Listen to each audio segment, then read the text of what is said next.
anti-black attitudes? Are they a threat to health equity in the U.S.? Yeah, so what we were really interested in, you mentioned the Affordable Care Act earlier, and that was what we were trying to unpack a little bit, is about why white people are so resistant to the passing of the Affordable Care Act. I mean, this policy was obviously very controversial. You know, it barely passed through Congress, but the amount of times that Republicans have attempted to repeal this policy is really notable. And so what we were trying to understand is, what is it about the Affordable Care Act that is so infuriating to white people in the United States? And so what we measured was looking at anti-black attitudes and their relationship to kind of rejecting the ACA or wanting the ACA to be repealed. And what we found is that white people are most critical of the ACA when they hold kind of these negative stereotypes or more implicit attitudes about black people's work ethic and kind of other negative qualities. And we actually did a kind of a similar study looking at other kind of race-based policies, such as affirmative action or other things that are like clearly racialized in the United States, discussions of them in the United States. And what we found is that white people really interpret the ACA in similar ways as they interpret affirmative action policies or any other kind of policy that's been framed as race-based. And so we argue is that people kind of saw the ACA as kind of a handout, in just the way that you were talking about earlier, in terms of this kind of mythical American dream and this idea that there shouldn't be any kind of special favors afforded to anybody in the United States, particularly not racial groups that are seen as having a number of kind of negative qualities. And so that's exactly what we found in this study, is that we kind of summarized that, that people reject the ACA because they see it as disproportionately helping black people, and that white people feel that's unfair, even though white people have a lot to gain from the ACA. I think we've seen this in other areas too, including in COVID-19, that white people will vote against their own interest if it means protecting, their own kind of racial identity, or to ensure that non-white people don't receive what they perceive to be kind of special favors from the government. Even if it means I'm compromising my own health, my family's health, that pales, and I'm using that deliberately, pales in comparison to helping the so-called outgroup, the non-white people. That's how I'm processing that. That's the only way, again, that it can make sense, because I'm not protecting my group by keeping them uninsured. That's not protection. I could die, and that some white people have. I would rather die than support Obamacare, get my funeral arranged. Like, what? Yeah, I hear you. I hear what you're saying, and I agree with that. I think there's also some aspect of protecting your in-group by ensuring that the out-group stays, stays in less power. And that means keeping people sick, and some people of your own in-group are going to suffer as well if the overall negative outcome is greater for the out-group, then people may support that, even though there's going to be a hit taken in the in-group as well. But I hear what you're saying, and I agree.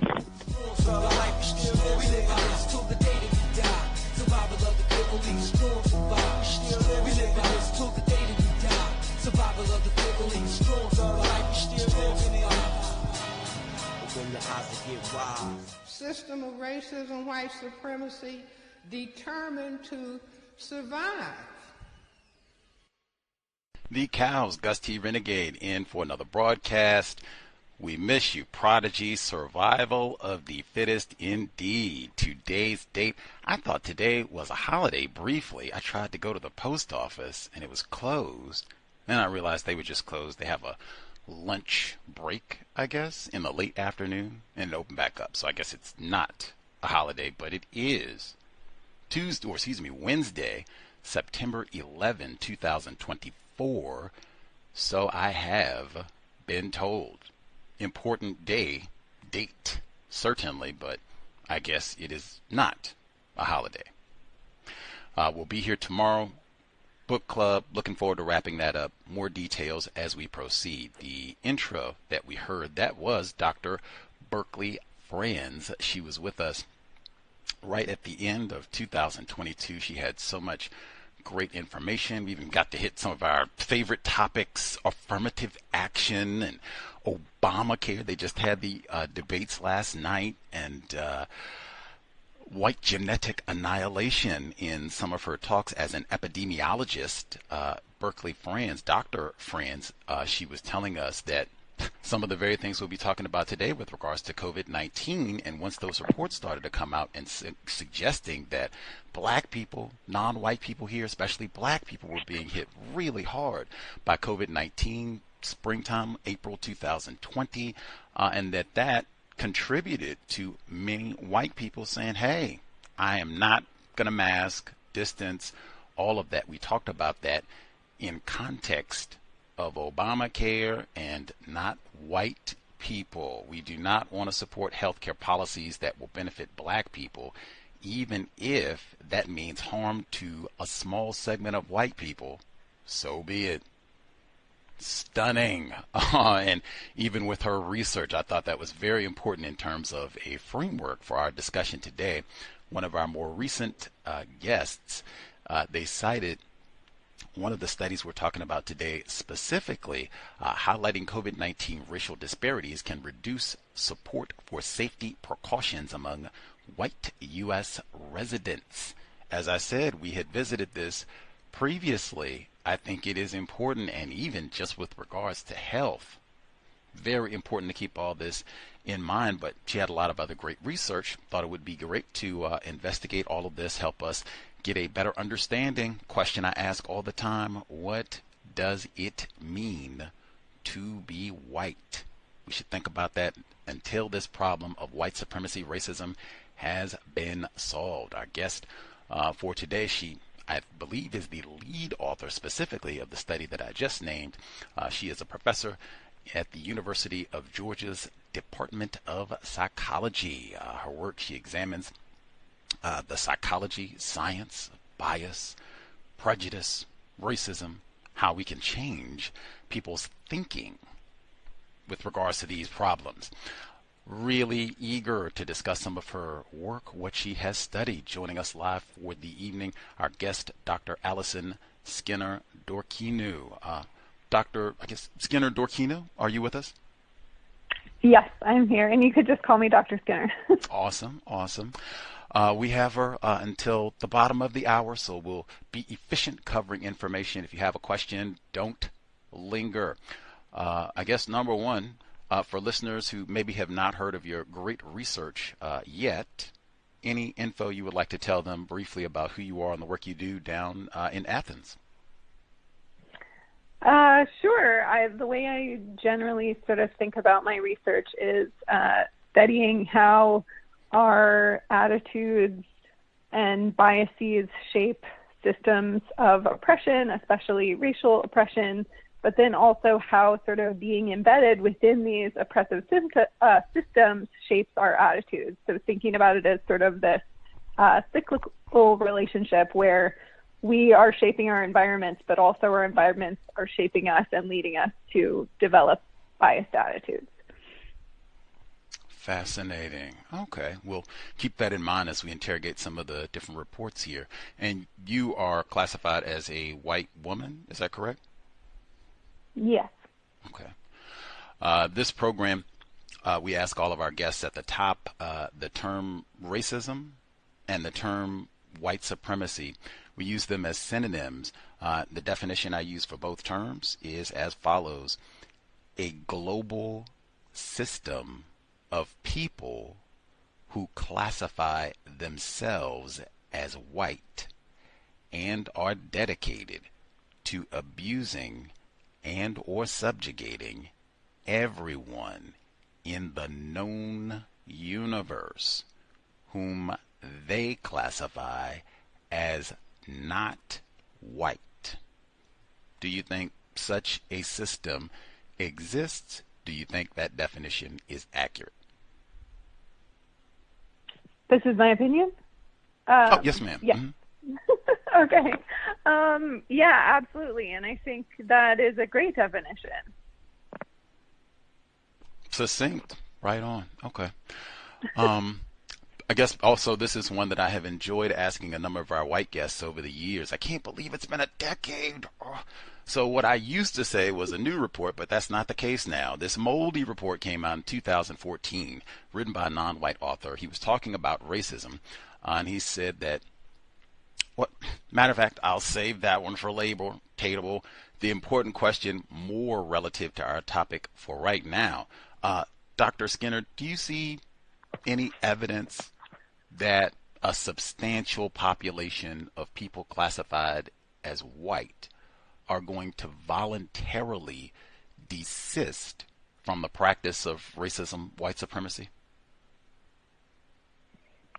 Well, I guess first I just want to say that I feel like I'm most equipped to talk about things within the context of the U.S. I certainly think that white supremacy exists globally, but I am much less sort of confident about my global sort of expertise and understanding. But within the context of the U.S., that is hard to imagine within like the current environment. I think that there is a lot of structures in place to keep people wanting to keep white people wanting to maintain the status quo, whether they sort of recognize that or not. Status quo being white supremacy, racism. No evidence. We've had a number of white people who said that, unfortunately. No evidence. Truth is needed.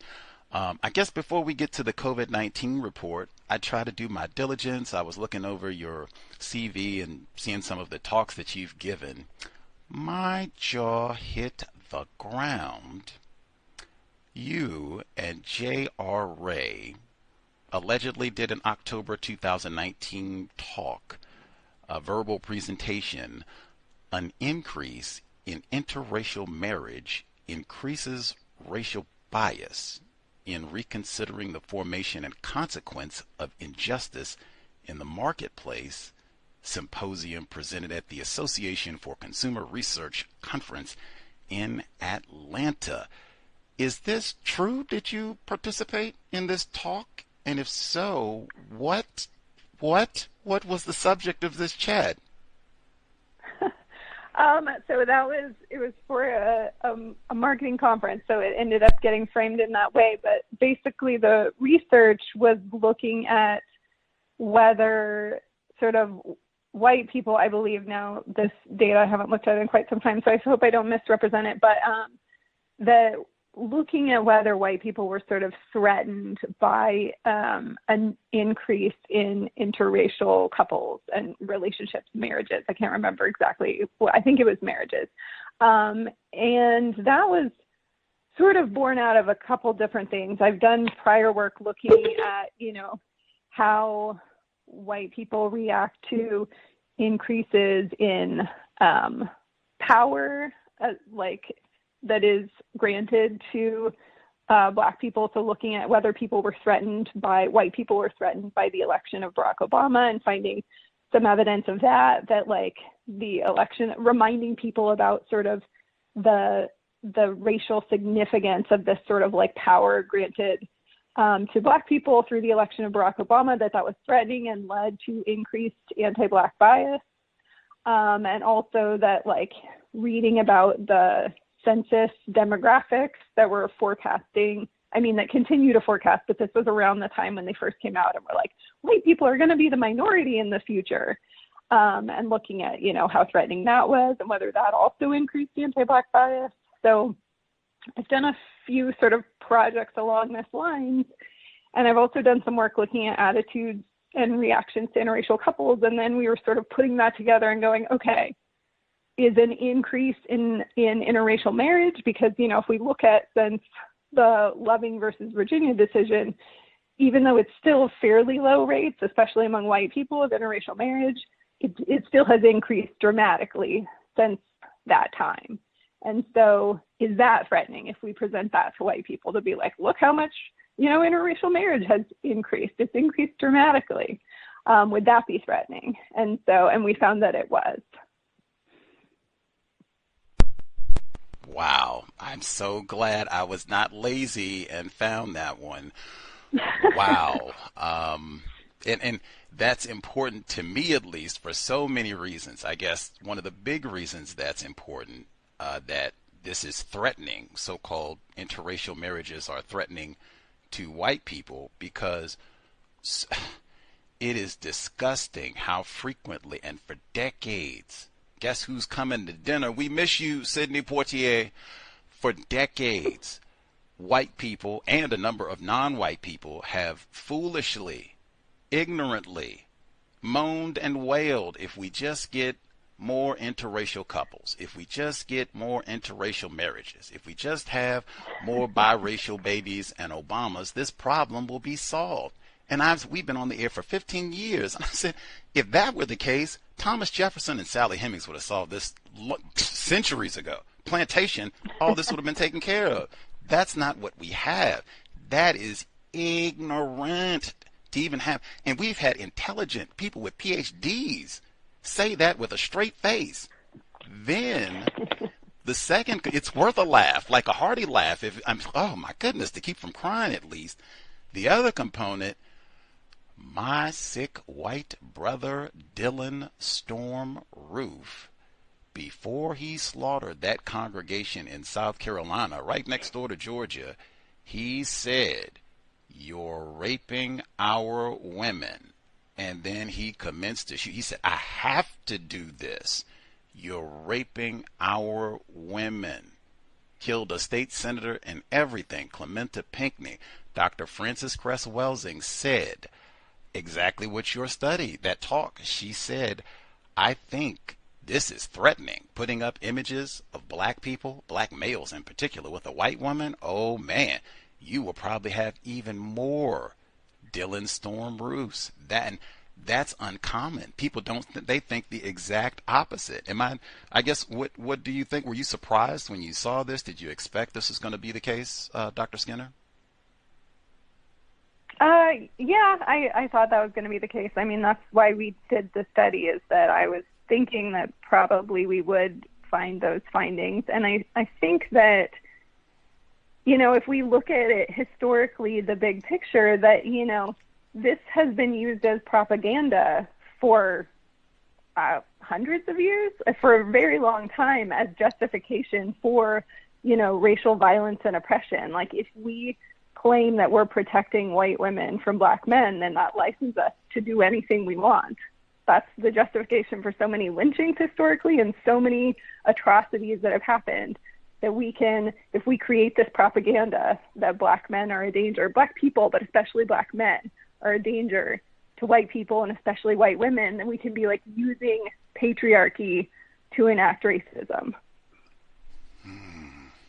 Fascinating.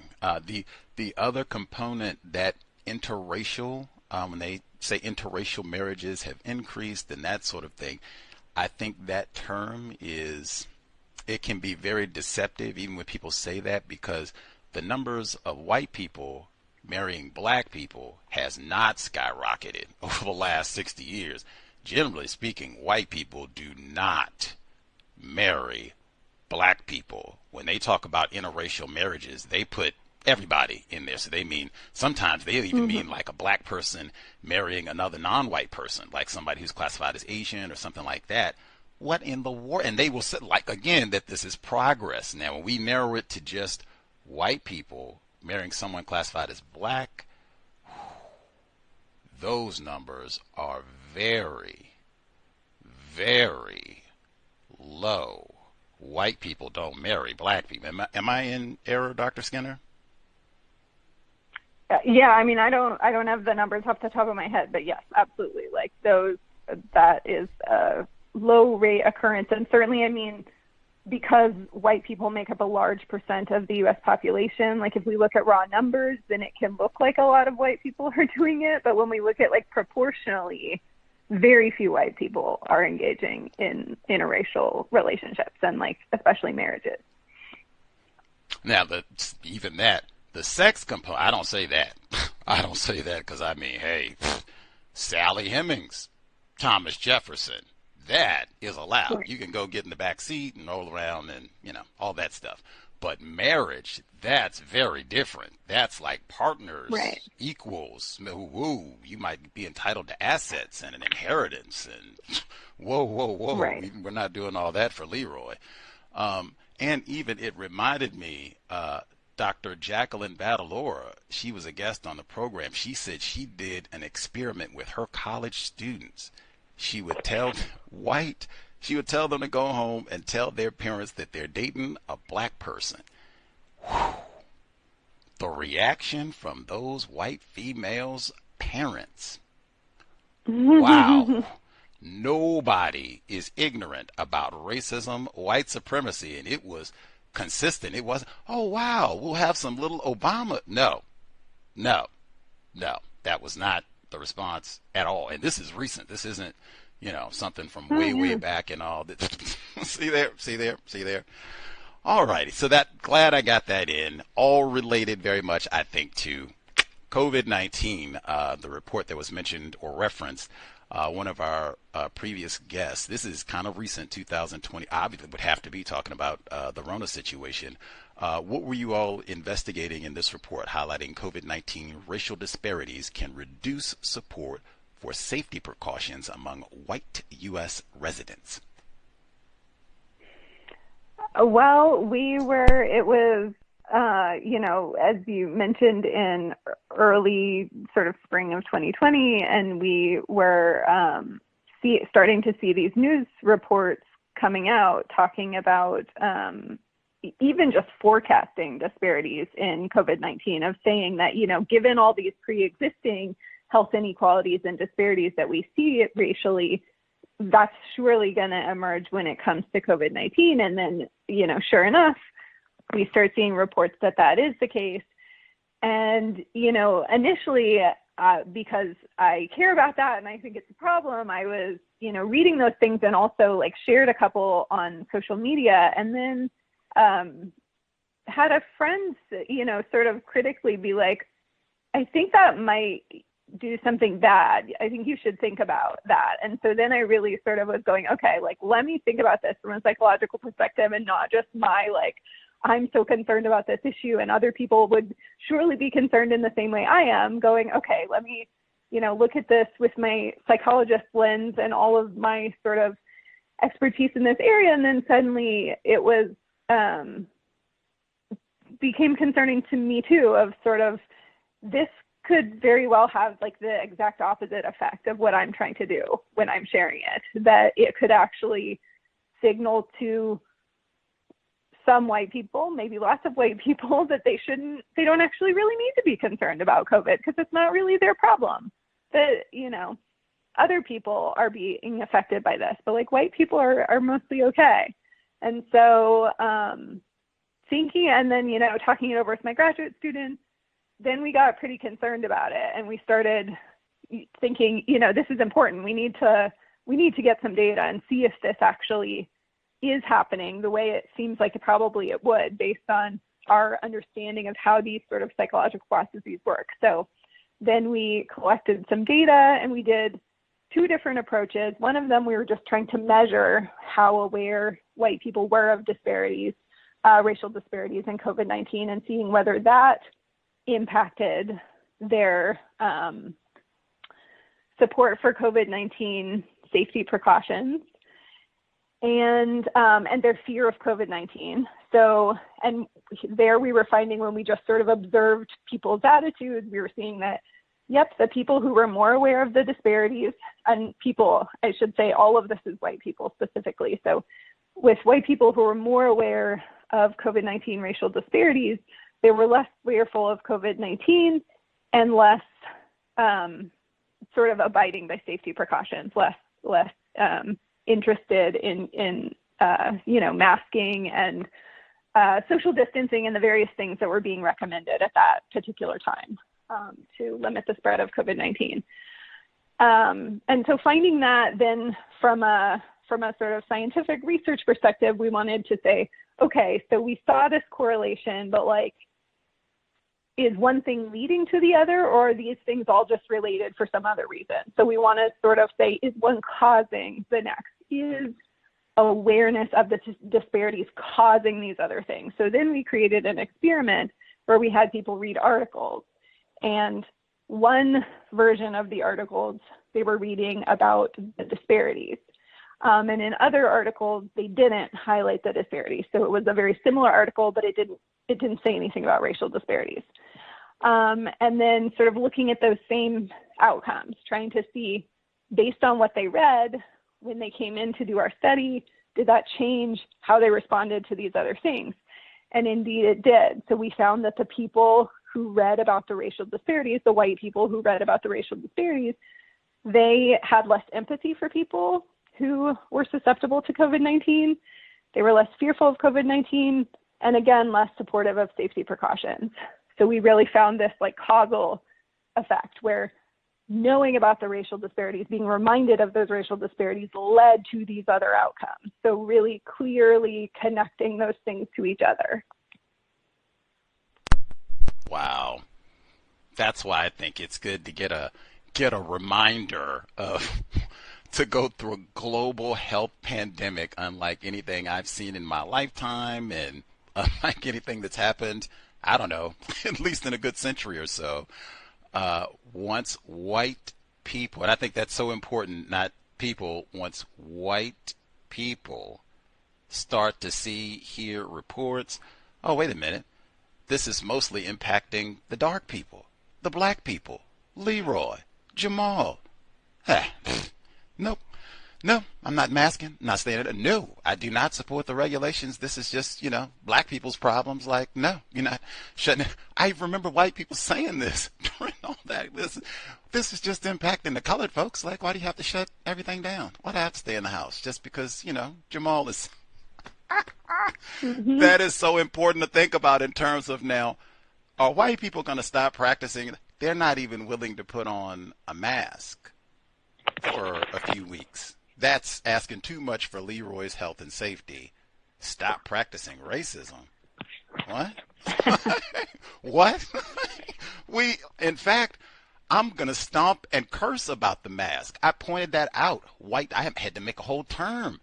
I don't remember even seeing black people out in the streets stomping up and down. You're not going to make me wear a mask. You don't tell me what to do. And I saw hordes of people classified as white all over the world, really, but fine. I'm talking about the U.S.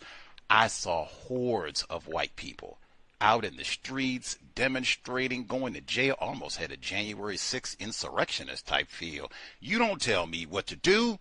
I'm white. I'm a white woman. I'm a white child. I'm a white man. You don't tell me what to... It was stunning. And the racial demographics, because I really don't remember seeing black people out behaving. Do you remember seeing black people out behaving that way? No, and I think certainly having been doing this work, I feel like I was paying attention to that and very sort of recognizing that it seems like this is, they've seen these reports. They understand that, oh, we're not being that impacted. And so now I'm going to, bring out my rage that you are, trying to impose any sort of restrictions on my behavior for somebody else's problem. The colored people's problem. Oh, stunning. They should put that in a time capsule for COVID-19. All of the reports about this, put that in the time capsule. That's one of the big things that I learned. White defiance. You said your grad students kind of got you thinking about this. Go Dogs. What are the racial demographics of your students in terms of white students and black students in particular?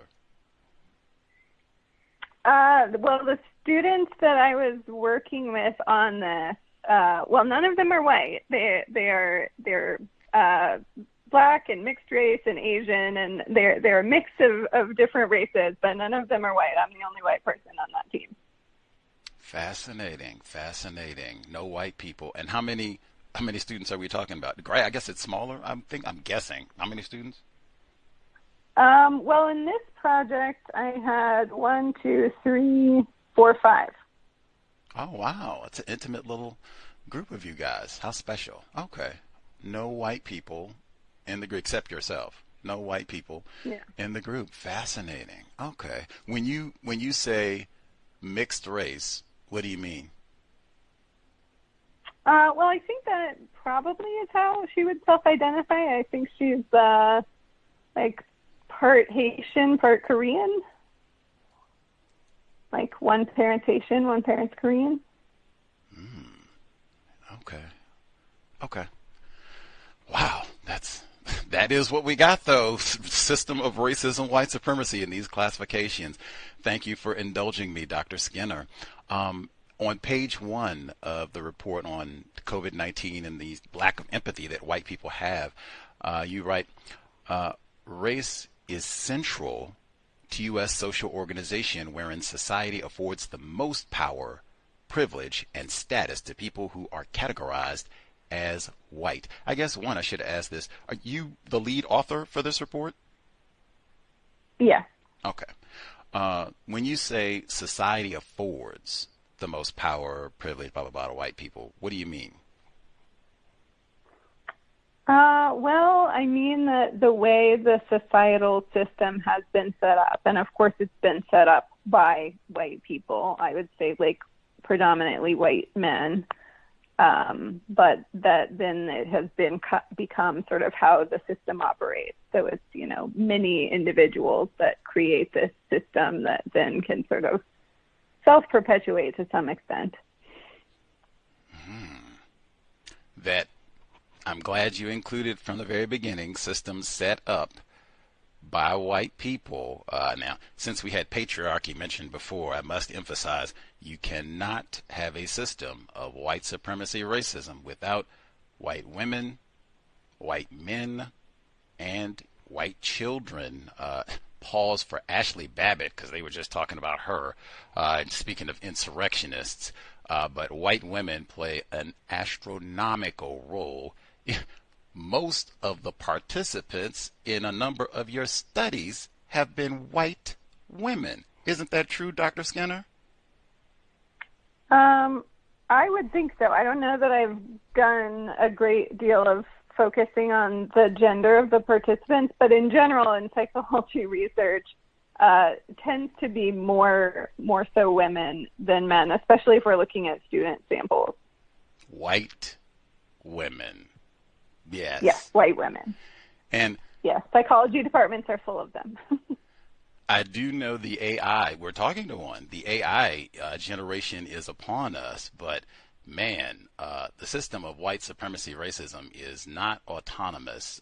White people, it would have fallen apart by neglect. White people are very active in the refinement, and that's ongoing. Just like you get updates and such for your iPhone and apps and everything, white supremacy racism gets updates, a variety of updates all the time. I point that out because individuals classified as white, I've concluded one of the ways that individuals like yourself, Dr. Skinner, white woman, deliberately practice white supremacy racism is presenting racism as a very passive activity. And it can't be. They'll use terms like white privilege as though white people just wake up and these goodies have been left at their bedside, knapsack, if you will. Dr. Peggy McIntosh, she's been a guest on our program. That's another one, and that's just super inaccurate. There has to be a lot of deliberate, willful conduct by lots of informed white. You're going to marry who? What? That's the type of, I mean, like, wear a mask? What? That's what I mean. Like, that's not autonomous. We're just sitting back and, come on now. Am I being logical? Am I making sense, Dr. Skinner?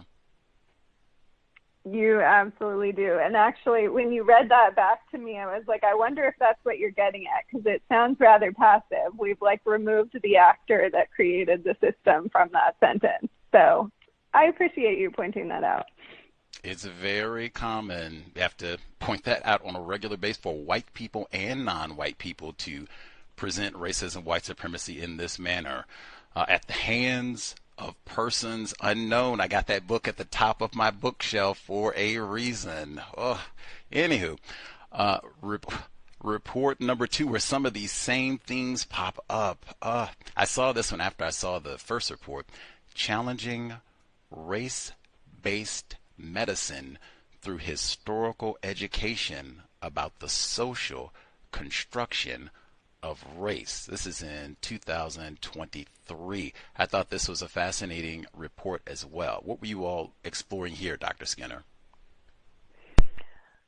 So in this study, we were trying to look at, so I guess just to give a little bit of background on race-based medicine for anyone who's not familiar, that there are tons of racial corrections and algorithms and things like that within at least the U.S. healthcare system. So where your, physician, your doctor takes down information about your race, and in some cases, your diagnosis, your treatment plan, your things, related to your healthcare will vary based on sort of what race box is checked. And in some cases, there will be a correction. So the example that I like to use that I think is sort of like the most readily talked about was with regard to nephrology and kidney disease, and that essentially there's a number that is taken to assess your kidney health. And that if you are categorized as Black, then your number gets multiplied by, I don't remember exactly what it is off the top of my head, but it gets multiplied by something, which essentially increases your value. And this is important because having a lower value means that you're sicker and qualify for more aggressive treatments. Having a lower number can mean you qualify for like a kidney transplant or being on the list, things like that. So having a lower number, if you are sick, is better because you qualify for more things. So you'll get more advanced care. So obviously that is a big problem, particularly if these numbers are not actually sort of meaningful and tied to something real. And in fact, because race in and of itself is not biological, it is a socially constructed category. Of course, there are things that have to do with, how much melanin you have in your skin. There are things like sickle cell disease that have to do with people from particular regions of the world, but those are not the same thing as race. In some cases, they will co-vary, but just using race as this sort of like gross categorical thing is really just doesn't give us accurate diagnoses or information for anything. And in tons of cases, we're using these in totally inappropriate ways, like this kidney functioning example that I was giving. And so being that that's the case, there has been efforts within the healthcare system and physicians and people advocating for changing that. And there are some changes being made. But one of the problems is that these things have been around for so long. They're so embedded within the sort of treatment plans and the way that people think about medicine, the way that they're trained, that it's going to take some interventions beyond just basically our thought was that we need to also address this psychologically, not just change the policies, but there's going to be, these old physicians that have been doing the work for 40 years that are still going to be teaching people on rotations, teaching physicians in training, and they're still going to be getting this information. So what are ways that we could sort of educate physicians in training, like people who are going on to be doctors, about how inappropriate this is, and sort of try to, I don't know if I like this word, but inoculate, try to do something to sort of give them some defenses against race-based medicine before they get indoctrinated with it. And so that was sort of the impetus for this work. And we, so basically what we did in this research was giving people a historical education about how race was created. So showing them how it was created for the purposes of advancing the objectives of the powerful white men who were running the country early on, but then also showing the way it's sort of shifted and changed over time based on who was in power and what they wanted and what, was helpful to them, and how race is not sort of like a stable set thing that we think that it is, that often we tend to think of race as being, and sort of showing people that it is not a biological thing. It is this thing that was created for these purposes. And therefore, how could it possibly make sense that this would be used to make medical care decisions? Not to say that, of course, we do see these things that vary, but just looking at things on the basis of race is going to lead to lots of problems. And so yeah, that was basically our goal, is to like give them this historical education and then see if that shifted the way that they think about race, the way that they think about it, whether they think about it as this biological thing, and then whether they think using race-based medicine, using race to make treatment decisions in healthcare is appropriate.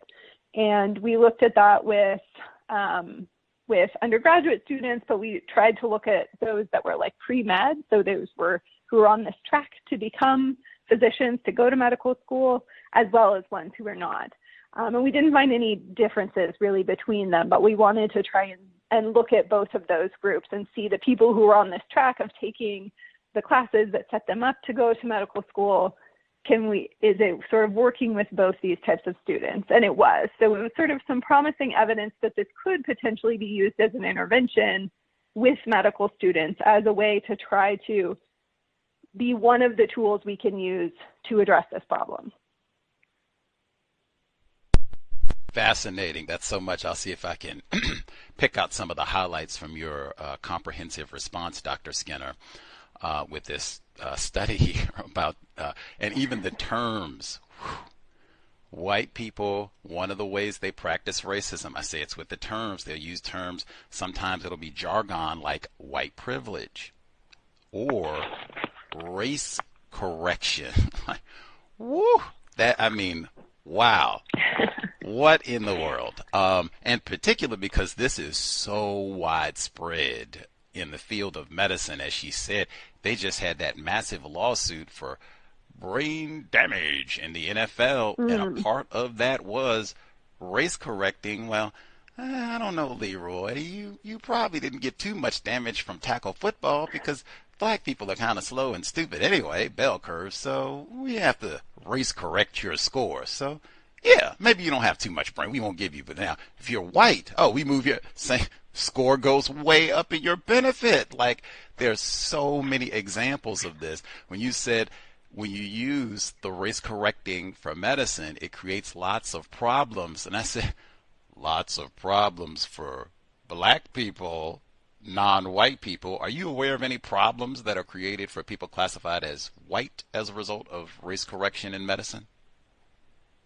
No, that's a really good point. That every single instance I know of, everybody else potentially is targeted, but like always white people come out on top and are benefiting from race correction.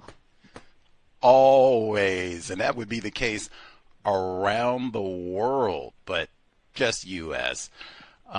This study was mostly white women, and I highlighted when she went over the demographics and writing of who was in this. I was not surprised by that because, where did the sample size come from? Oh, these were college students. In fact, it even reminded me, Dr. Skinner, do you know whom has benefited most from affirmative action? Oh, yeah, white women. Hey, people like our guest, Dr. Skinner. It's never framed that way. They had the audacity to present a film at the Seattle International Film Festival called A Black Female, an Affirmative Action Baby. I was ready to choke the filmmakers because they were seated next to me, even though they were non-white, non-black. I was still ready to choke them because I dare you on any day call Dr. Skinner an affirmative action baby, even though the term might accurately apply. Have you ever been called an affirmative action baby, Dr. Skinner?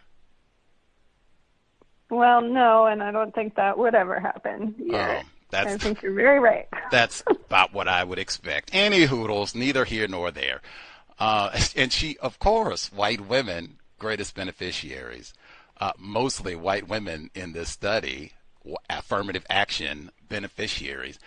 When I read all of this, it reminded me of three of our guests. The first, Dr. John Hoberman, two-time guest on the Cows. His second book, Black and Blue, so important. It is about the history of racism in medicine. And the main thesis of that book is that same thing, people, implicit bias. That's another bit of racist jargon and prejudice and all this unconscious bias. He said, whoa, whoa, whoa, whoa, whoa. Pause for J. Marion Sims and the long, deliberate history of, don't you even put that nigger in my waiting room. I think some of these problems are because you have racist doctors, full stop. That's the thesis of the book. That is so important even for a topic like this. That's one, or especially I would say for a topic like this. Second guest I was reminded of, she picked kidneys. How did I know? That is the field of nephrology. Dr. Vanessa Grubbs, who is gorgeous. She came to Seattle. I got to see her in person. She talked about her book, Hundreds of Interlaced Fingers. She talked about all this racist nonsense and race correction because her now husband almost died, black male. He needed a kidney. She wasn't even in the field of nephrology. She worked in a totally different part of medicine. She was appalled at what her almost deceased now husband had to experience. She changed her whole field of medicine to become a nephrologist, and she gave him a kidney, and she married him. Like, luckiest dude in the world. And she wrote a book about the whole thing, Hundreds of Interlaced Fingers. Second guest I thought of. Third, she talked about this just this year. Dorothy Roberts, 3-time guest on that, really 5 because she came to Seattle, heard her twice in the archives, and she talked about this exactly, and she talked about this with extraordinary frustration, Dr. Skinner.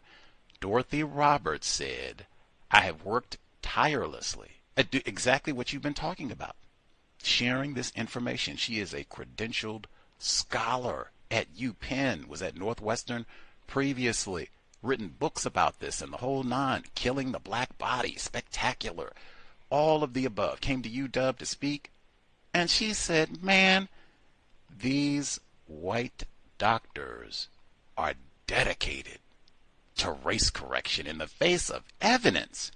And we're supposed to be about hard science here. Boo to people like you. This is hard science. And they still, nope. Jamal is not too smart. We got to race correct for intelligence, bell curve.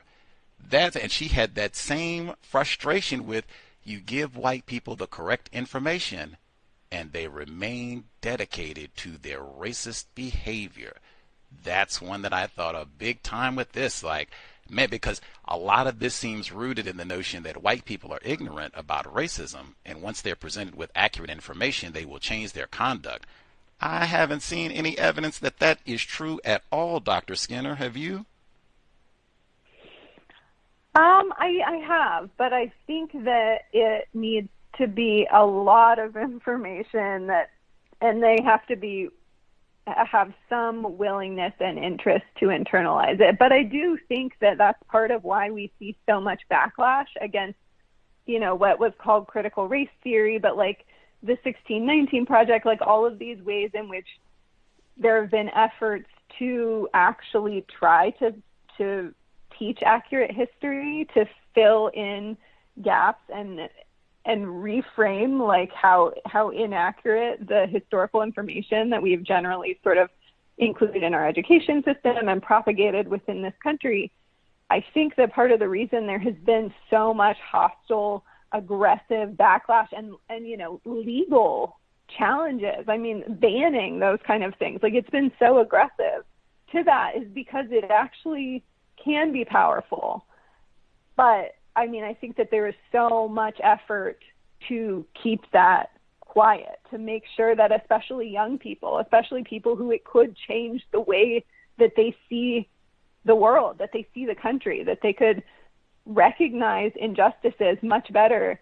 But part of the whole scheme, part of the whole, system of racism is keeping people from understanding how all these things are interconnected, keeping white people from understanding how the history connects to the present and how all these things are interconnected systems. So then when we point something out as racism, they can go, what? That's ridiculous. How could that have anything to do with this? Like, you just want to make everything about race, because they we have done such a good job of trying to make everything look like isolated incidents and like nothing is actually connected to each other. Do you have an understanding of racism, white supremacy, Dr. Skinner? An understanding. I mean, I think that everyone has some kind of understanding, whether that be an accurate understanding or not. I guess, we can only know what we know. So I feel like I have a much better understanding than I did in the past, but I also believe that probably I learn new things every day. So I also don't think that I know it all by any stretch. You're a white woman and you don't sound like a teenager. And you're a university professor who writes about racism. It's accurate to say that you are accurate because, they don't pay you to write about nonsense and fake news. So it would be accurate, evidence-based to say that you are accurately informed about racism. Is that a truthful statement? I would say so, yeah. Okay. I'm pointing this out for our non-white listeners. That is such a massive trend. You'd have to see if you talk to a white person who's a plumber and say, are you informed about plumbing? And see if they, pause, have to put their wrench down and think about it. If you talk to a white person who's a chef and they're in the middle of making a sushi wrap, you have to put the sushi down for a second. Are you good at cooking? We're talking to a white person who has dozens of reports about racism, talks about interracial relationships and white backlash, connecting that to loving. Are you informed about racism? Pause. We get that same kind of unwillingness of white people to admit that they are informed about racism. That seems to be, I wrote it today, the greatest lie, that white people are ignorant about racism. That is not true at all. White people will get in trouble with other white people if they demonstrate ignorance about racism. For example, what do you think would happen if white people started giving out lots of kidneys to people like Jordan Crawley, started doing those numbers incorrectly? What do you think would happen? I don't know. It's hard to imagine that happening. What would happen? I'm sorry. What are you saying would happen? I didn't, forgive me. That was even better than I could have expected. But forgive me. I didn't mean to chuckle through your response. I'm so sorry. That was unprofessional. Oh no, it's fine. I'm interested in what you were getting at. Well, you did answer. It's hard to even imagine that happening. And for people who don't know, you include Jordan Crawley. This is what shall I even say? This is a non-white male who in the report classified as biracial, so-called. But when he goes to see the doctor, he's got a kidney problem. Black dude, they classify him accordingly, and he almost dies because of his kidney ailment. And so if they go in and see him and they trash all that and just say, we're going to treat you correctly, we look at the science, we look at the evidence, I suspect they would be, and I'm going to answer it the same way she did. It's hard for me to even imagine that happening, especially because I said on a widespread, but not just like one Leroy here and there, like, we're not even going to do it. Come on in, Jamal, we're going to look at your kidney. It's hard for me to even imagine that happening, especially even, we don't even have black doctors, so it's not like you have a representative sample size of people who are going to be looking at these kidneys to make this decision, that how society affords power that we talked about before. Lots of things would not be in your favor if you're Mr. Crawley going through all this. Let's see, before, make sure there's maximum questions I wanted to make sure I got in. Even the concept of race, I even think that's a big one, because I don't think most white people, especially if they're over the age of 20, I think most people in the universe who are classified as white have seen some sort of information, if they're 20 years old or older, that race as a concept is made up. There's no such thing. I think if you're a white person, literate, your brain computer works, I think you would have, like, that is not new. That's not something that's just been found out. That has been scientifically valid, published for a long time. But it seems white people are race medicine and all of that. They are dedicated, as I say in the definition, to race supremacy, practicing racism, white supremacy. This isn't new information, right? That there's no such thing as race, no such thing as biracial, and all the rest of it. To your knowledge, Dr. Skinner, this isn't new. No, I mean, certainly at least as of the time of whenever they did like the human genome thing and whatever, then it was like there was the concrete, and I think that was like 20 years ago or something, when it was like, okay, here's finally we have scientific evidence that shows this, that like once we're looking at genetics, there's more, you know, genetic diversity within the continent of Africa than we see if we're like, you know, comparing white people to black people. So I think that's, you know, the students who are in college now, that's been around their entire life. And I feel like they've heard things like race is socially constructed. But when I talk to students, it's like they can repeat that, but they have no idea like what that actually means. And I think that there's a ton of, you know, deliberate ignorance on the part of individuals and also on the part of like entire systems. I think that's lying. I think that is, even because I hear that's another one that, in my view, if someone is lying, no, I don't know nothing about that. How did the wallet get? So, oh no, I don't know nothing about that. Now we could say that they have willful ignorance about the location of the wallet, or we could say they're lying. Now, I'm of the opinion that willful ignorance about the location of the wallet, we are being deceptive, using that white jargon again, and there's so much of that being pussyfooting and lying with language in terms of why all of this is happening. Even this is from the previous report, as we're closer to the end of your time with us, where you talked about the same sort of phenomenon where white people, where they see all of the, as you write, racial disparities in the criminal justice system, reduced support for criminal justice reform, meaning as you give them details that, oh man, we lock up a lot of Khalif Browders and people unjustly, and maybe we should change. When you show them that, they are less willing to make that. Just, in my opinion, further makes the point that this is not willful ignorance. This is dedication to white supremacy racism. Is that a logical interpretation of your findings, of what you shared with us, or what you wrote rather?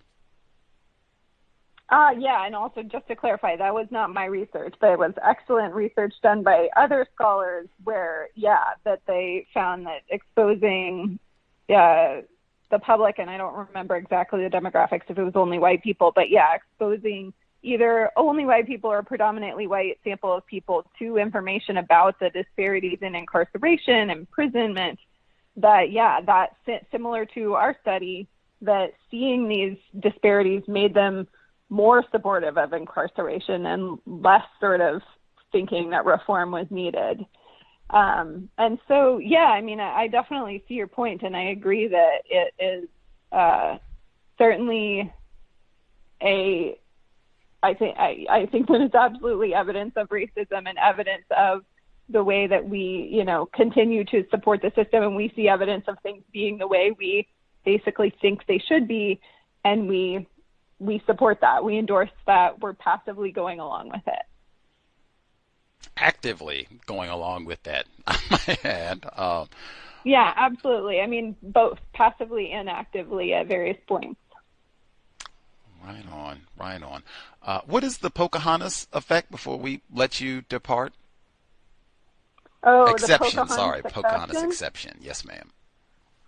I'm not sure if I can remember the exact number. So basically, this was just a thing that took place at some point when we, as this country, were coming up with the rules to decide who was white, because back then, you know, we had explicit privilege. You know, now we don't put explicit privileges on being white. It's more implicit, and we hide it. But back then, it was very explicit that there were privileges tied to being white, and they were sort of determining how much, because there was all these sort of like blood quantum and like, you know, the different rules of like one drop or how much sort of mixed race ancestry you could have. And they were determining, you know, how mixed a white person could be, and saying you could be, and I can't remember exactly, it was maybe like you can't be more than 1/16 Native American and still be considered white, unless, because, and they had to make this exception because they realized there were some of these like elite class white people, I think especially white men, who were descendants of Pocahontas, because Pocahontas had had children with one of these like elite white men who were, you know, significant in the early parts of this country. And so anyway, at this point in history, there were like people within this elite class that had this ancestry that tied back to Pocahontas. And if they didn't make this special exception for them, then those people would have been ruled out of the white class, which would have been a problem. And in order to be inclusive of those people, but still keep their race rules, they said, you know, you, whatever it was, you can't be more than 1/16 Native American unless you're a descendant of Pocahontas. Wow. From the person who stalled when we asked, are you informed about racism? Whew. Wow. That is, I am still learning. I'm so glad you included that in the report. Man, that is amazing. I would just say on the way out, I would humbly, this I guess really more for our listeners, but I'll say it while she's here. Just, she used the terms mixed race, biracial. I never use these terms because they reify the notion of race as being some sort of scientific, just what you just said, blood quantum and all of that. What do you mean mixed race, as though there is a essential white person or an essential black person?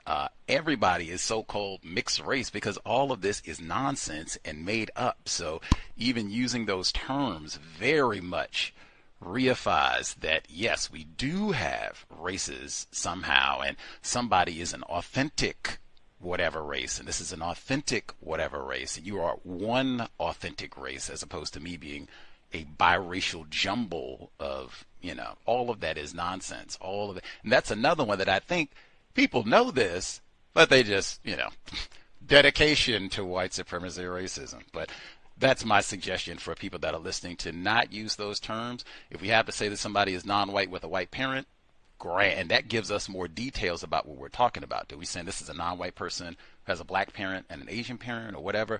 Give us the details as opposed to mixed, like all of that. Does that make sense before we let you go, Dr. Skinner? Yeah, I think so. I think you make a good point. I think that the language that we use is really important, and I think you make a good case. Spectacular. Much obliged for sharing a bit of your time and energy with us this September 11, important date for many reasons. Terrorist, that's another one of those important words. Again, chatting it up, Dr. Allison Skinner-Dorkenoo, really interesting research. COVID-19, what does it mean to be white? Really fascinating. We will keep an eye out for future publications, and go dogs, Dr. Skinner. All right. Yeah. Thank you for having me. And I do have something coming out very soon related to what you had in that whole intro. So yeah, keep an eye out for that. Is that going to be this calendar very year? tied to that. Yeah, it was just accepted for publication. So I would think within the next few months. Awesome. Yes, we will be on the lookout for Dr. Skinner's new work. Thank you so much for the teaser. All right. Well, take care. Thanks for having me. For sure. Dr. Allison Skinner-Dorkenoo. Thank you so much. Evening.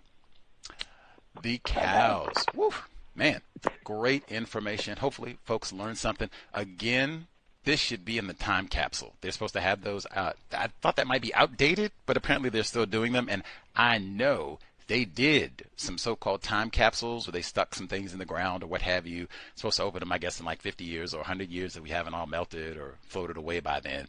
Or maybe, COVID-52 will have, done us in. But that should be in the time capsule. that once it was, oh man, COVID-19 is hitting the black people in the U.S. really hard. You don't tell me to wear no mask. I don't care nothing about Leroy. If we got a few less black people, few less rapists and looters, more COVID-19.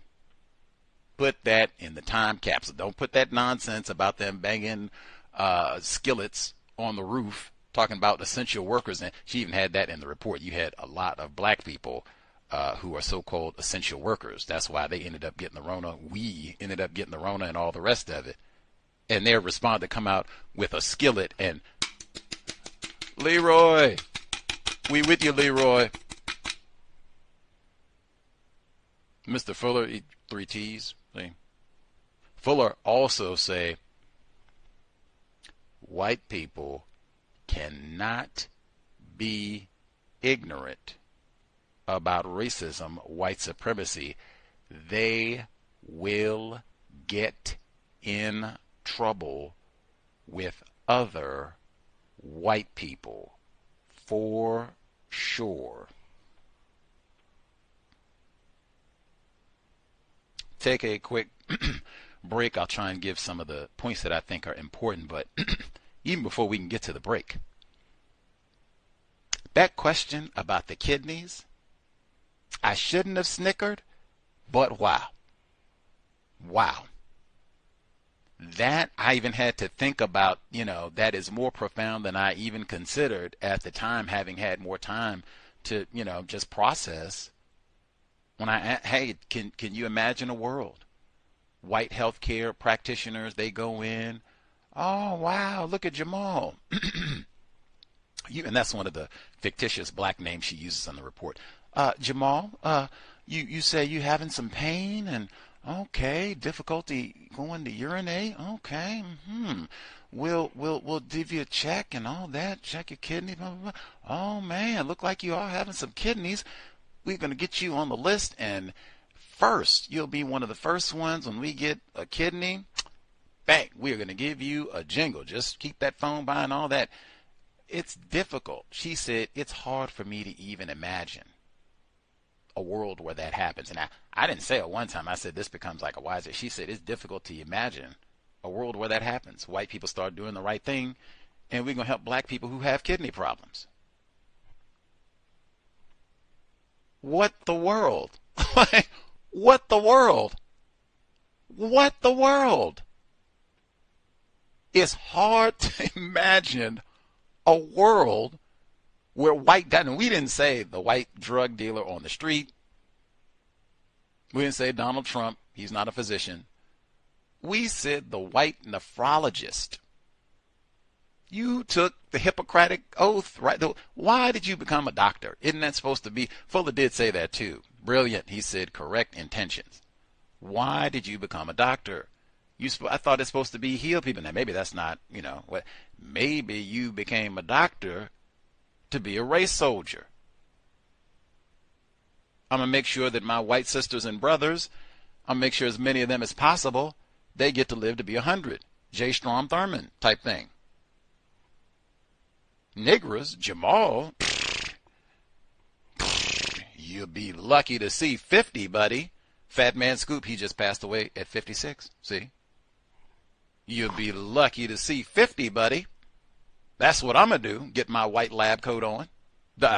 Dr. John Hoberman, Black and Blue, that's the exact thesis of the book. Gotta be, you got some racist doctors. Full stop. Got to be. J. Marion Sims, got to be. That's why I got this white lab coat to begin with. Henrietta Lacks, that's why I got this white lab coat. Experiment on niggers, that's what I do. What was all that work for in med school, where I got to experiment on niggers? But that is like, man. So is it just with the kidneys where it's hard to imagine a world where white people are doing the right thing by black people? Dang. Like, what does it mean to be white? Man.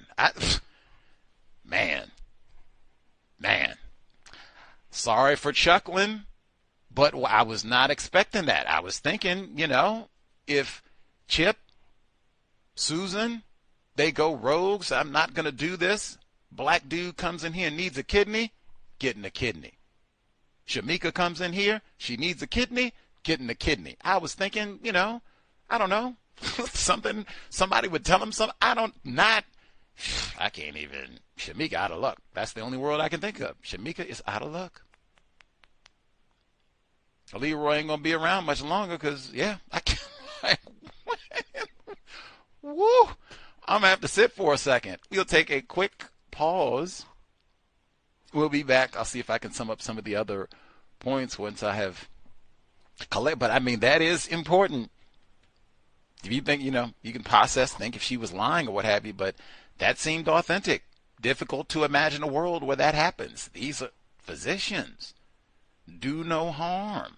Maybe even heal if you can. Except for black people. We'll take a quick pause and be right back. Context of white supremacy. The longer we are here, the more contaminated and the more toxic we become. Now, what is the nature of the toxicity and the nature of the contamination? The basic contamination comes from concepts that we are given these concepts that are implanted in our brains that are white concepts that are used to destroy us. Now, I want to go back before I go deeper into that. The first law of life is the law of self-preservation. And our self-preservation button for a vast majority of our people is in the off position, meaning this, that when you are in, or when a person is in an environment that is dangerous or unsuitable, the person must adapt to the environment or die. There's a great article that I posted on a BB Toomey Casa, and I have to go back and try to find it.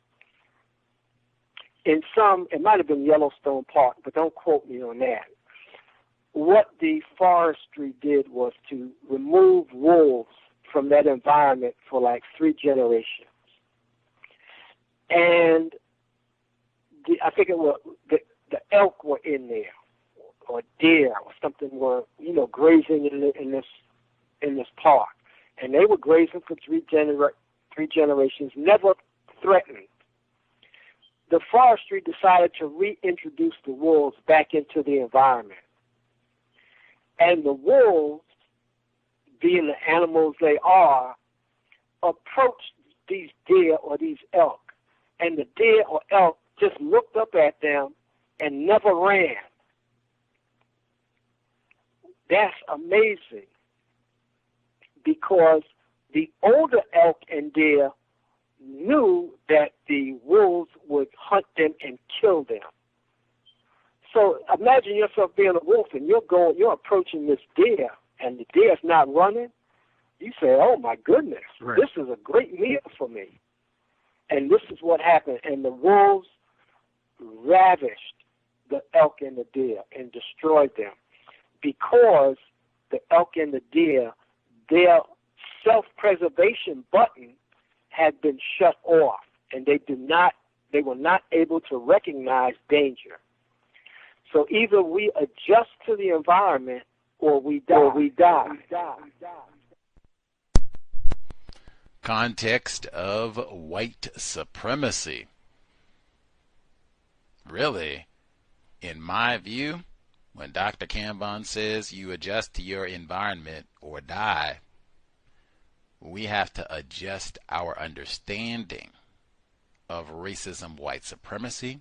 We have to adjust our understanding of what it means to be classified as white. Hopefully this program specifically today with Dr. Skinner and the cows at large for the last 15 years helps non-white people in that process. Now, we haven't at this point, so maybe not.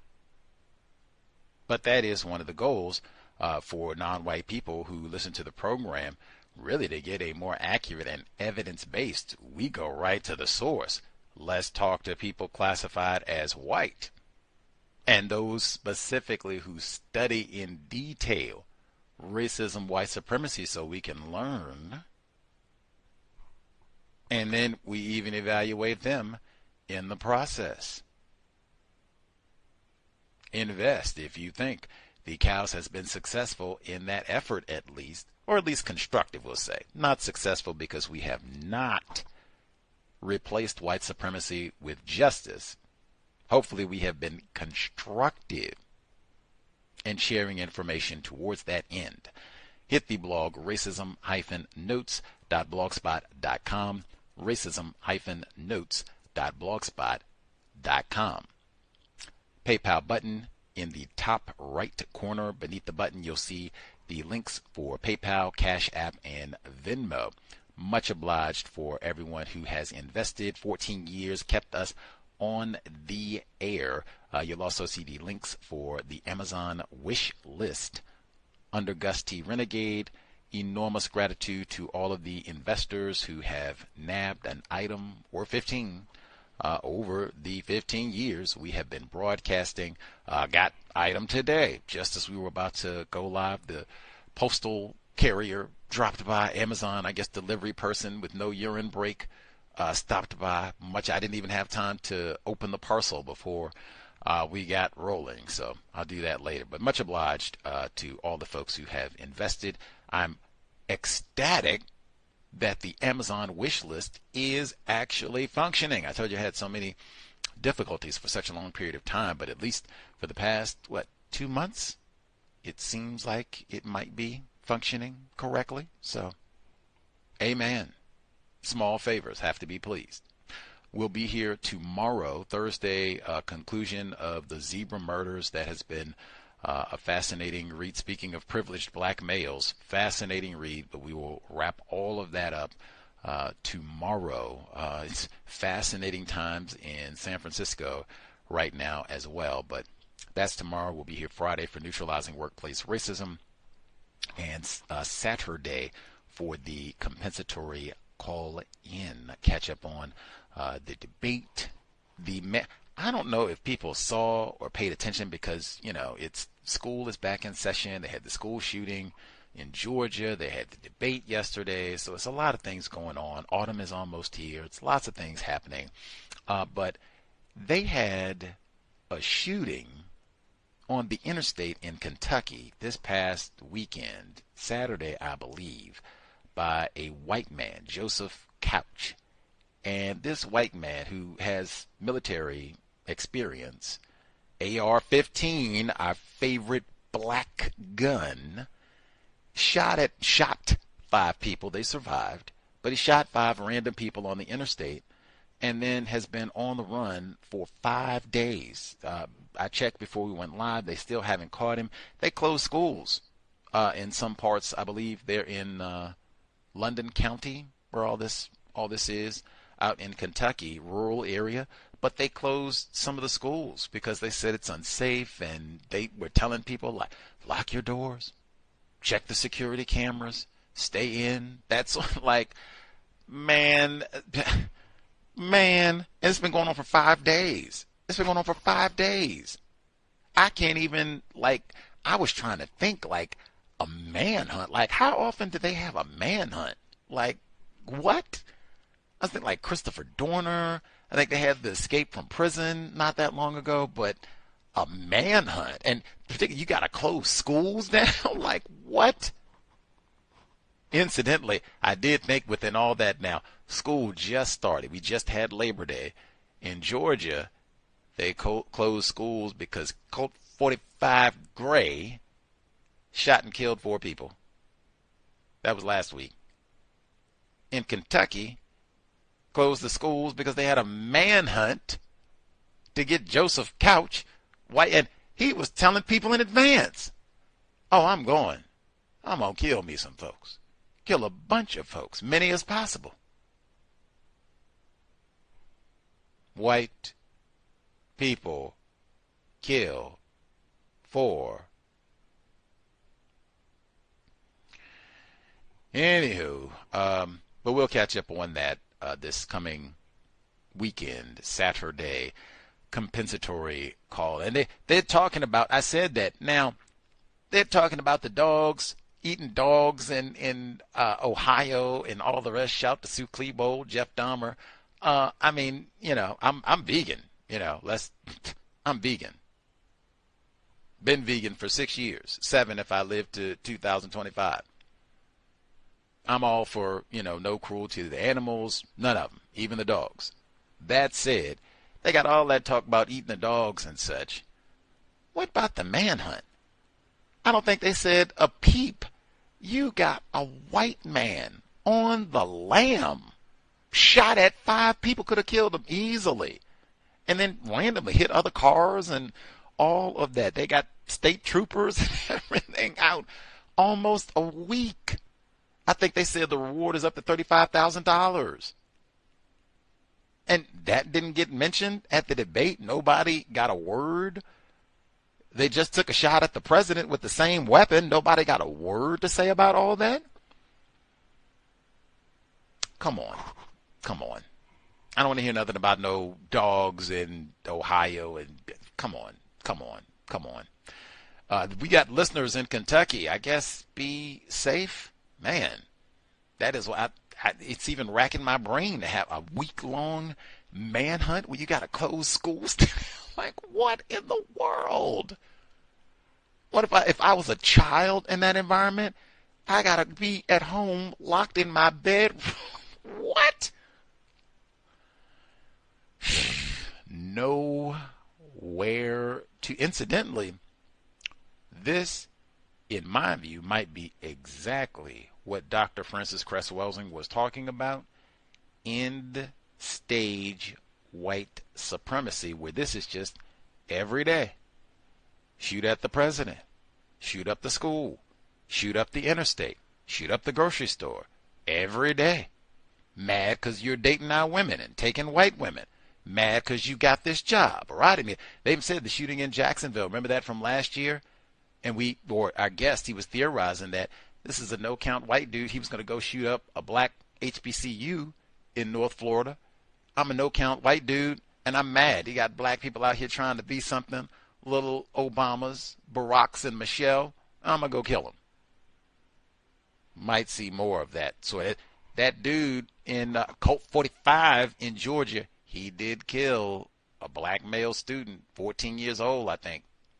Killed another non-white student, too. Son of a gun. Anywho, with regards to what we heard today from Dr. Skinner, white woman, I cannot stress enough the white ignorance. I posted it today after reading her work, I guess. The greatest lie ever told.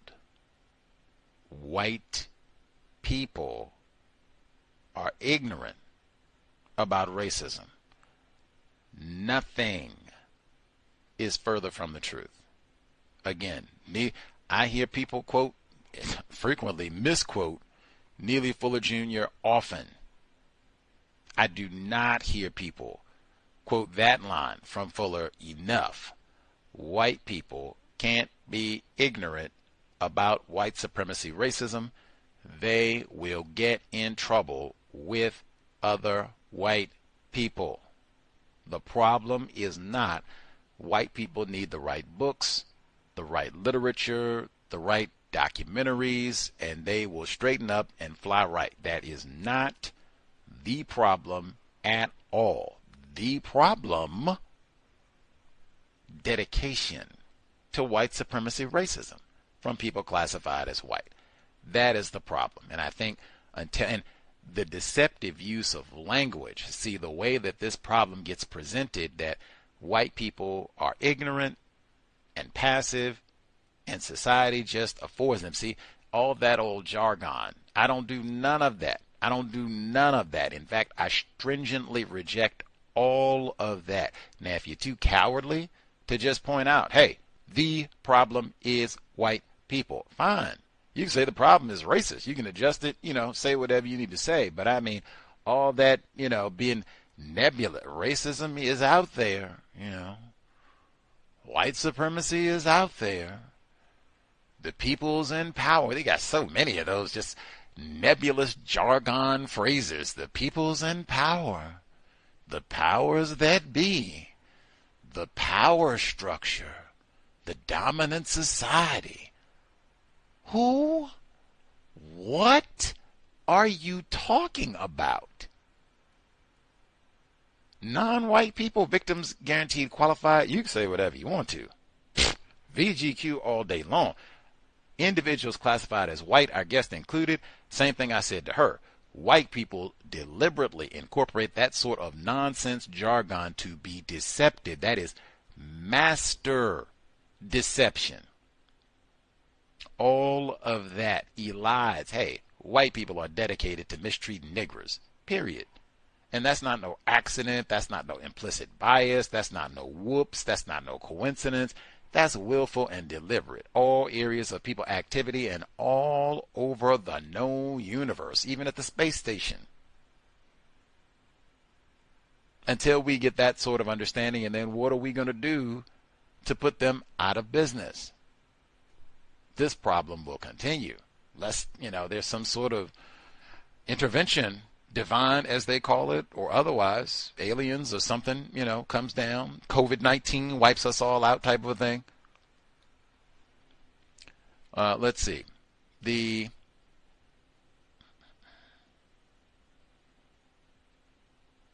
Get my little notes here. Important things I wanted to emphasize. I'm so glad we got the affirmative action in that when she knew that immediately. That's why I said every time that so-called affirmative action is brought up, white people like her, and we pointed that out for other guests as well, that program so-called has nothing to do with black people, and I don't even hear when it gets mentioned. They don't even attach it to white people. Excuse me, yeah, they don't attach it to white women, and that would be true as well, because white men also benefit from affirmative action. Just use it to tar, using that metaphor deliberately to tar black males specifically. Dr. Jennifer Pierce wrote and talked to us about that, the misandry, black misandry of it all, that it's you, Leroy, specifically, that is unqualified and incompetent and undeserving. Anyway, but I'm so glad that we got to include that, as well as the emphasis on terms and how frequently white people, even our guest, use of inaccurate terms in describing all of this. The portion about marriage I thought was important as well. That consistently, even all of those terms, Neely Fuller Jr. has that in the word guide. The term interracial should not be used. That's another one. You can put that with so-called biracial, mixed race, all of mulatto, and all of those. I said before, slop. That's what that amounts to. There's no such thing as a so-called interracial marriage.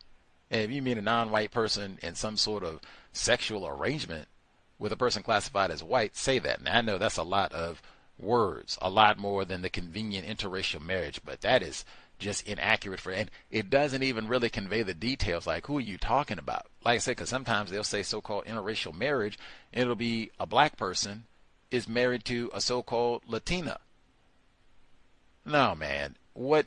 And particularly if we're having a conversation about white supremacy racism and you're suggesting that white people have made progress, why are we talking about a black person marrying a so-called Latina as white people making progress on stop mistreating niggers? What does that have? What do those two have to do with each other? Nothing. Do white people even marry black people? Nope. Now again, you have to emphasize now, that doesn't mean Jerry Sandusky won't rape your son. That doesn't mean Max Anderson won't drug, rape, and dismember your daughter. What that means is Jeffrey Dahmer is not going to marry a Negra. That's what that means. white people don't marry black people. And most of the time it doesn't get said that way. They'll just say that interracial marriages are on the rise. It really doesn't even concern me that white people marry so-called Asian people. Who cares? Stop practicing white supremacy racism, even though that is incorrect. No sex between white people and non-white people is what it says. But either way, that's not progress. That's not helping us. Again, if that was the case, this problem would have been solved a long time ago. That's not the case. The Pocahontas, except what? Everything is so tacky. Ugh. Ugh. Ugh. And these offspring, I bet is, now you got to continue having sexual relations with people classified as white. And then you might, Dr. Welsing talked about that previously. You might have some individuals classified as white. John Boehner, remember him? He was retired now, former senator. I believe in Ohio. If he'd still been in office, they would have had John Boehner out there talking about, man, they out here stealing Lassie. Oh my goodness, what are we going to do? She said people like him who kind of tawny, got a touch of the tar brush, if you will, in terms of their skin complexion, even though they are classified as white, official, on the birth certificate and such. That sort of thing. Pocahontas exception, man. Let's see.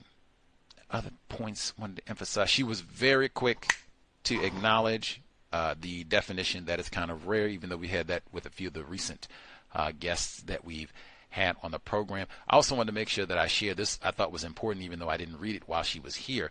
This is just a quick section in her report on COVID-19, the racial disparities and white people being made aware of these disparities, making them less fearful of the virus and less supportive of masking, distancing, and taking measures to stem the pandemic. I'm going to do what I want, white defiance. She writes, experimental investigation of reactions to systemic inequality in an entirely different domain, the criminal justice system has shown a pattern similar to our study, such that alerting white U.S. citizens of racial disparities in the criminal justice system reduced support for criminal justice reform. And that's Jennifer Eberhardt. People should know her. She got a MacArthur Genius Grant. She also did research. She's a black female at Stanford, Palo Alto. She did a study that showed that white people, it's almost as a reflex, associate black people with monkeys. Like, I think it was this. I have to go back to look at the details of the studies about a decade ago, but it was something like almost on the level of impulse before they even had a chance to really think and process. Like, as soon as it hits the retina, black person, it's almost like automatic. Monkey, black person, monkey, black person, monkey, black person, monkey.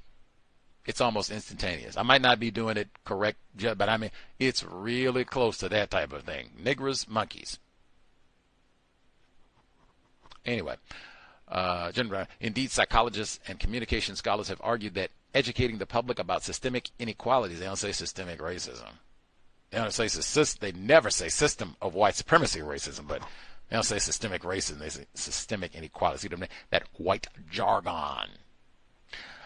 In a way that motivates rather than depresses health and social policy change could be critical to addressing inequalities and say racism. See, and again, that's another one. In my view, I think it's better. Just say, hey, white people are dedicated to practicing racism. The problem is not that they're ignorant, dedicated to practicing racism. That gives us a better grasp of what we're dealing with, as opposed to wasting a lot of time and confusing non-white people, because white people are not confounded about all of this. Non-white people, we're the ones who end up being impacted by this and thinking that we just got to inform white people. I say all the time, it is appalling, really, to me, the number of non-white people victims of racism who listen to the C.O.W.S. and then they go and want to share this with their white friends. That's not the purpose of the C.O.W.S. at all. I have to say that explicitly. This is intended. It says it's written, in fact, on the page for the C.O.W.S. I know, reading, we don't do a lot of that, but it's written right there and has been. This program is intended for non-white people victims of white supremacy. It's not intended for white people. The problem is not, hey, white people don't listen to the cows. If they did, they would straighten up and fight. That's not the problem. White people are dedicated. In fact, to have this now repeat, that's why I said I hope one of the functions of the cows. I started with the intro, Dr. Berkeley Franz. She was with us at the end of 2022, same year some of the work we talked about today was published. Dr. Franz, she said, when white people become made aware of white genetic annihilation, dwindling population of people classified as white, whether it's true or not, when this is pronounced to them or announced to them, it impacts their behavior and they support white supremacy racism. That's what she said. If that's true, then, oh man, we cannot be going around here thinking white people are going to change, they're going to get their behavior. A few of these white people, even some of these white people are not racist. None of those are sound, logical strategies for solving this problem. We are going to have to make some radical shifts, non-white people, in our thinking and conduct as we go about trying to solve this problem. Methinks. I could be in error. Let's see. Inoculate. She used that word, and that was specifically in talking about the race-based correction language. See, so much of today's broadcast about language, deceptive, racist use of incorrect language, race correction, so-called, and it's just practicing racism to cause problems for black people or exacerbate medical issues for black patients, non-white patients, but especially black patients, where she said that they're trying to figure out a way to inoculate white physicians. She didn't say white, she just said physicians and med students and such, against these race corrections. And I do not support that term as a way of framing this, because often white people are presented as victims of racism. People will say with great passion that non-white people and white people are victims of racism. False. And I say again, the only crime, when they start talking about 9/11 and going to the memorials, and we got to go to D.C. and the Pentagon, and we got to go do a reef and all that, they do not talk about the supposed Muslim terrorists. They don't talk about them as also being victims of the hijacking, alleged. They do not. They don't talk about them as being victims of the buildings collapse, the Twin Towers collapse. They do not. They're perpetrators. When you have a crime, you got perpetrators and victims. Period. It gets very dichotomous. White people are not victims. They are not being inoculated. Because see, when you use that sort of framing, that white people are inoculated, that means they are victims of the disease of racism. Wrong, man. Wrong. If anything, if we were going to call it a disease, white people are the disease of racism. Remember, we talked about that as a metaphor. Racism being a cancer would be racism, white supremacy, white people being cancer. That was the way it was framed, where they're not the victim, they are the malaise. But anyway, no metaphors. But I would not say inoculate. Again, this is when, if we're talking about white people, and it's deliberate. This is not even a representative sample in terms of med school. It would maybe be different if you had, thousands more black students there and thousands more non-white students there saying, hey, at minimum, we do not accept this. White people, okay, if you're dedicated to being racist in the way you go about this, and maybe you came to be the next generation of J. Marion Sims. I did not. I came to be the next generation of Dr. Frances Cress Welsing. And we're not going to continue another day, much less years, another day of doing this racist medicine, period. Things might look at. That might be a part of the reason that they say we can't have a whole lot of doctors, Negro doctors, because they will rant and rave and make it difficult for us to continue to do business the way that we want to in the field of medicine. That's probably, a big part of it. Make sure we, do whatever we got to do. Cheat on the MCATs and all the rest of it. We're not going to have no Negro doctors challenging how we do business. More doctors. Need more doctors. They even got rid of the black med schools. That's what I mean. So there's so much to make sure that you don't even have a representative sample of people to go in and look at this, question, not question. It's just going to be white people, certainly white teachers, white med students, all of that, and they telling racist jokes and hearing racist jokes all the time. Right on. We're on board with this. This is the way it should be. The status quo as they said. White supremacy, racism as usual. And Dorothy Roberts, she emphasized, like I said, and passionately so. I thought about going back and making that the intro for today's broadcast, but she was so passionate in saying, this is not ignorance. I have talked to these people. I'm educated. I'm an Ivy League scholar, professor, published, and have brought the evidence. Fact, undisputed. This is slop. This is nonsense. This is racism. This needs to be discontinued immediately. It's harming patients. What is that thing again? Hippocratic oath. And she said totally rejected. She had so much frustration about the dedication. No, this is what Fuller say again. This is the way we like the plantation. I think that's another one. It's hard for non-white people to kind of process and accept, like, wow, white people could change all this and produce justice today. They don't want to. They like things just the way they are. Prison, that's why I read that passage. Prison, what? You all a nigger knocker and Leroy and Jamal? Really? We'll keep that up. Good job. Give it up, Norm. You need a new nigger knocker? We put the budget in. New nigger knockers for all. Woo! If that's what it is, just say that. Now we have and particularly because this isn't a problem that's been around for 2 days or a week or a month. This is a problem that's been here for centuries. Thomas Jefferson. As such, got it. White people are dedicated to practicing racism, white supremacy. If this problem is going to change, non-white people, we're going to have to do it. And some of it is like radical shift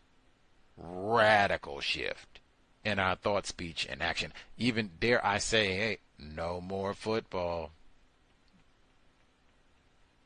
Gonna need your break. But hey, they don't even have doctors for black people. So I mean, Jesus Christ, you're going to play a sport where you know you are going to need medical care. You might even need a neurosurgeon. They don't even have black neurosurgeons. Pick a safer sport, man. That's what I'm saying.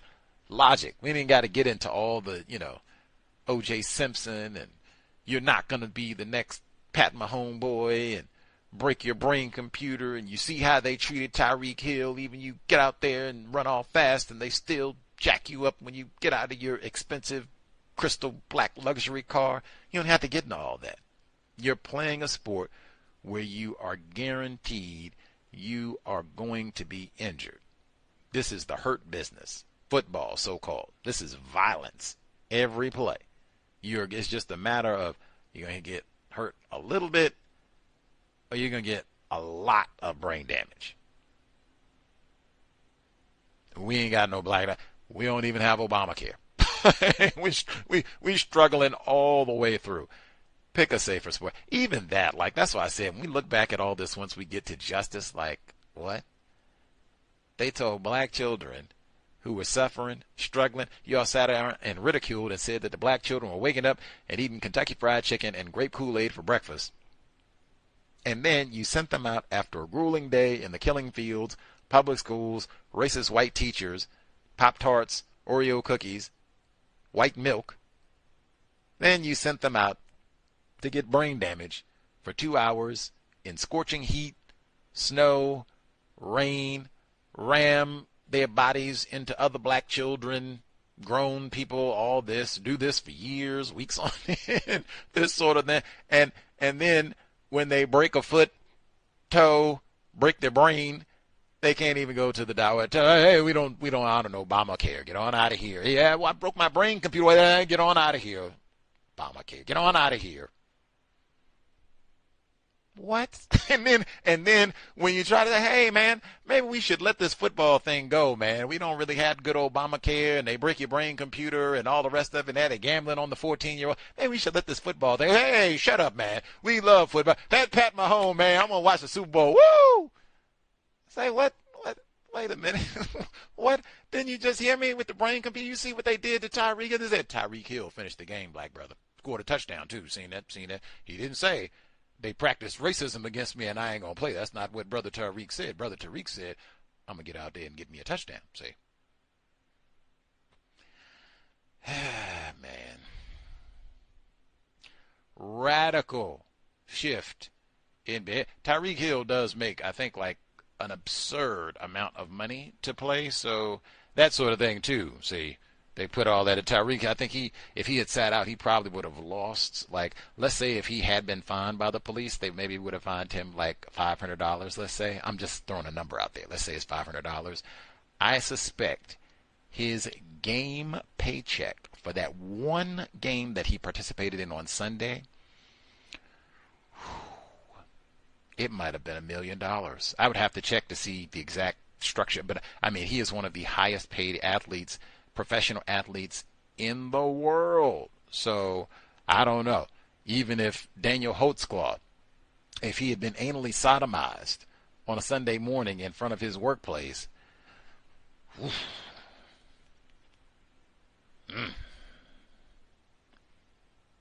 have to think about that game check. Like, wow. I might even have to look, because I mean, it is an astronomical figure. Like, just one game, I think he would probably miss like $5 million. Like, I've been anally raped on a Sunday morning at high noon in front of my workplace, and I'm going to lose $5 million? Like, what? I'm going to have to suck this up and play. I don't know if we're going to win the game. I don't know if I'm going to play well, but I can't be anally raped on a Sunday morning at high noon that's now on Instagram, blurred, in front of my workplace, and I lose $5 million? Whew. It's getting raped, and it's getting raped. Like, whoa, I'm going to have to man up and get to my space and get out here and play this game. We got bigger priorities than playing tackle football for, especially children. I cannot emphasize enough, do not, in the system of white supremacy racism, with all the problems that we have, do not have your children exposed to white supremacy racism. Maybe we're lucky enough the first time that they saw or even heard of the person, Tyreek Hill, was handcuffs and hearing him talk and others speak about this incident and what it reveals about white supremacy racism. That's the first. Other than that, like, what? Who is Tyreek? I never even heard of him before. Who is that? What? He plays what? Football. Oh, I have to investigate that. He's pretty good at it, you say? Oh, okay.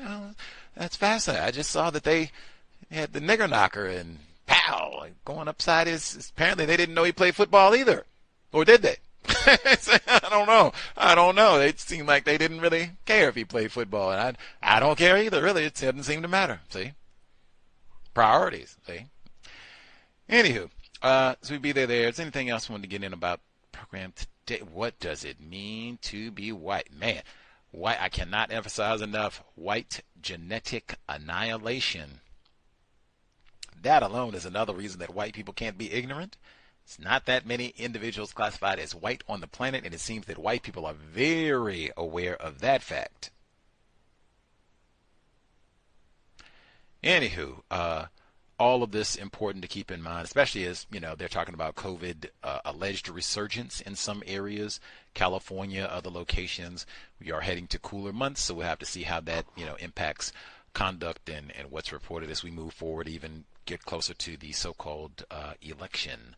Let's see, anything else? Check. I think that might be good. She did include that white pre-med students, most of them classified as white, they were more trusting of doctors, other white people. I suspect if there were more non-white physicians, that would probably not be the case. If there were more non-white med students, pre-med students, that might be different. You'd have more non-white people, and maybe they have a slightly better understanding of racism, have come across some counter-racist concepts, have read about some of this. They also could pushback, but you only have white doctors, white medical professors teaching about these concepts, racist, race correction and such, and then you only have white pre-med students in the classroom. That, what do they call it? The silo effect, right? And deliberately created, even in terms of who, and even beyond just, we aren't going to let black students come and learn medicine and how to heal with us white doctors and white pre-med students. We're not going to let you all do that amongst yourselves either, going about deliberately destroying black medical colleges at historically black institutions, or even black medical schools that were exclusively for black pre-med students, deliberately eradicating these facilities. That's what I mean. Like, this is not we didn't know, this is deliberate. And I said a part of that is the elimination of these facilities and keeping out black med students so that we can continue with racist medical practices. J. Marion Sims being worshipped and all the rest of it. White doctors, white dentists, all of it. Anywho, think got most of main points I wanted to get. Said we'll be here tomorrow, Thursday, same program time, 8 p.m. Eastern, 5 p.m. Pacific.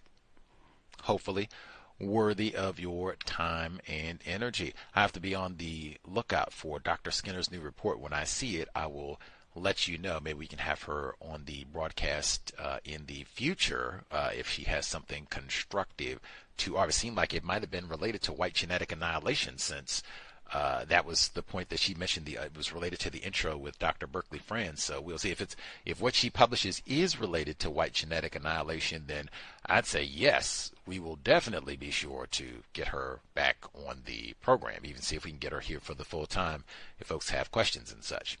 Anywho, invest if you think the cows is constructive racism-notes.blogspot.com. PayPal button, top right corner, you will see the appropriate links as well. And you'll see the review. Talk about admissions granted, that lame documentary that enforced anti-black racism, calling a black female, calling a black college dean an affirmative action baby. Again, not a woman, not an esteemed dean who earned and did all that hard work, academic scholarship to get this. You're just some old lame, unqualified affirmative action baby Negro. Anti-black through and through. Sobriety would be best. Hey, if they're not going to have black doctors, and you're going to have to go to racist medical practitioners, J. Marion Sims, let's do everything that we can to maximize our health and well-being. No alcohol. We don't need no cancer sticks. None of that. None of that. Eating organic produce, drinking fresh water, try to get the water that they haven't poisoned as best we can. Preserving our brain computer. Keep saying tackle football is listed, as well as cannabis, alcohol, cigarette smoking, as toxins for the developing child brain computer. Child meaning teens, even all those substances for folks who are under the age of 25. No tackle football, no cancer sticks, no fire water. Protect your brain computer. We need high-level thinkers to solve our problem. We need high-level thinkers. Some of you ought to be doctors, so we don't have to keep going to racist J. Marion Sims to heal us when they... I didn't come here to heal no niggers.